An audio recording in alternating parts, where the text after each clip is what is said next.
Mesdames et messieurs, bonjour. Je voudrais partager avec vous ce matin un certain nombre de préoccupations. Dans le cadre de nos rencontres régulières, pour échanger. Parce que le combat dans lequel nous sommes n'est pas fait que de meetings, que de conférences, mais nous pouvons échanger. Et nous avons estimé que l'Afrique est un tournant trop important. Regardez ce qui se passe en Côte d'Ivoire. Au-delà du fait que des Ivoiriens estiment que Ouattara est illégitime et illégal, au-delà du fait que Ouattara soit un collabo de la France, regardez comment est-ce qu'il a décidé, comme si une bête l'avait piqué, de mettre le désordre au sommet de l'État. Il s'en prend à tous ses partenaires. Le PDCI, Soro Guillaume et ses rebelles, et tous les autres petits partis qui sont avec lui dans leur coalition RHDP. Et regardez Ouattara en train de vendre la Côte d'Ivoire. Il vend les forêts, il vend les terres, il vend à l'intérieur, il vend à Abidjan. Et aujourd'hui, on se demande qu'est-ce qu'il fait avant de partir de notre pays.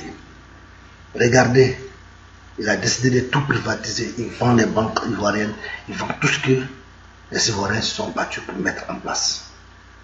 Entre-temps, il entête la Côte d'Ivoire au bâtiment.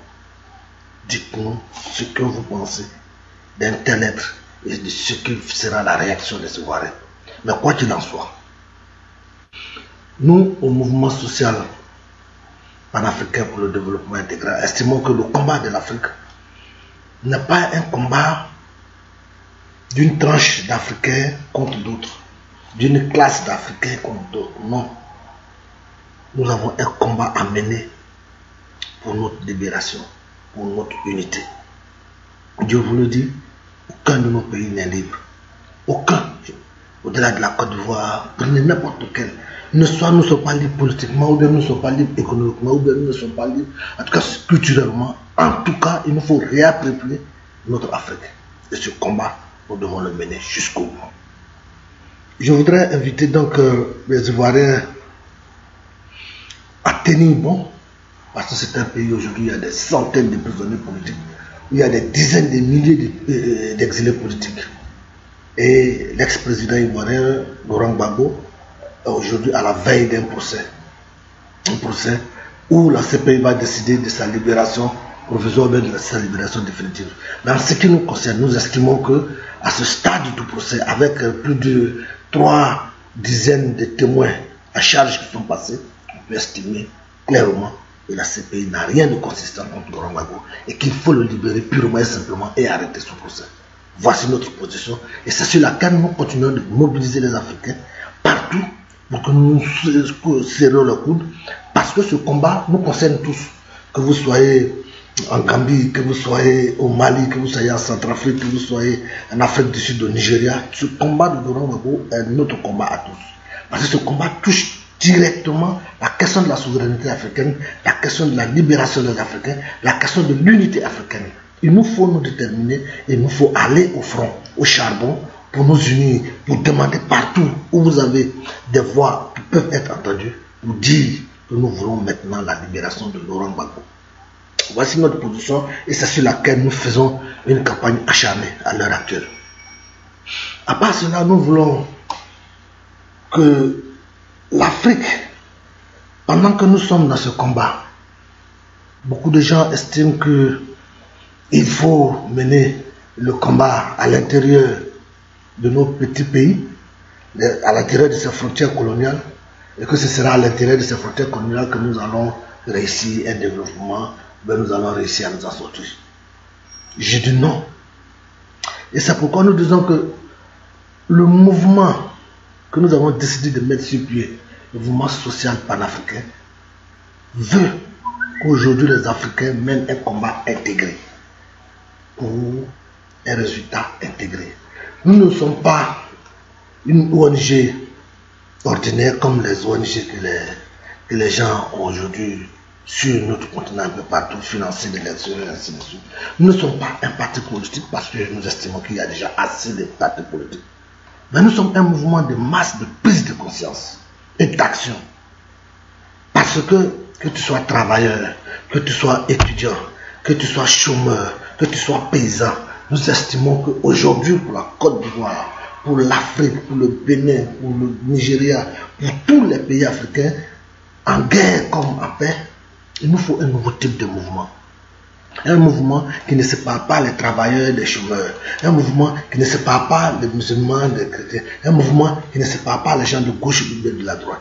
Parce qu'en vérité, c'est ce genre de mouvement qu'il nous fallait depuis pour faire comprendre aux Africains que nous, en tant qu'êtres humains, en tant que noirs, c'est nos droits qui sont bafoués, notre existence et notre dignité qui sont bafouées.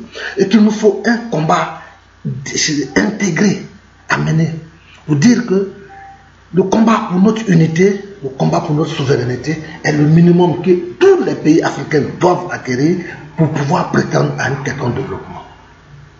Pour faire comprendre que le panafricanisme, qui a été toujours un mouvement élitiste ou de parti politique, n'est pas un mouvement d'élite ou n'est pas un combat politique, mais plutôt un combat pour notre existence.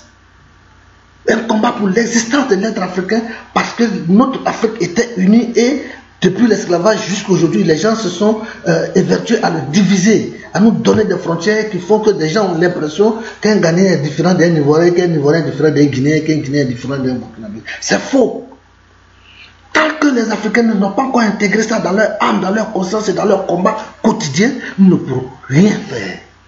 Nous estimons également qu'on n'a pas besoin d'attendre que vos partis arrivent au pouvoir pour pouvoir espérer une vie meilleure pour les populations. On n'a pas besoin d'être d'abord travailleur ou d'abord du même syndicat pour mener des combats sectaires ou bien à travers vos syndicats pour pouvoir vous mettre ensemble. Nous vivons ensemble dans nos villages, nous vivons ensemble dans nos quartiers, nous vivons ensemble dans nos villes. Et sur cette base, nous sommes des travailleurs, nous sommes des étudiants, nous sommes des chômeurs et nous avons des intérêts communs qui peuvent partir de la nourriture à la santé, en passant par le bien-être, à la liberté, ainsi de suite. Ces combats-là doivent se mener à l'intérieur du MSPDI, le mouvement social panafricain pour le développement intégral. C'est à l'intérieur de ce mouvement que nous allons réorganiser les Africains pour leur faire comprendre que toutes les guerres que nous avons vécues jusqu'à présent en Afrique ne sont pas nos guerres, ce sont des guerres qui nous ont été importées, nous ont été imposées. Et que tous les Africains doivent comprendre qu'à l'intérieur de leurs frontières, ils doivent d'abord être unis et qu'ensuite, à l'extérieur de ces frontières qui ne nous appartiennent pas, nous devons considérer que l'Afrique doit aller vite et rapidement vers l'unité africaine.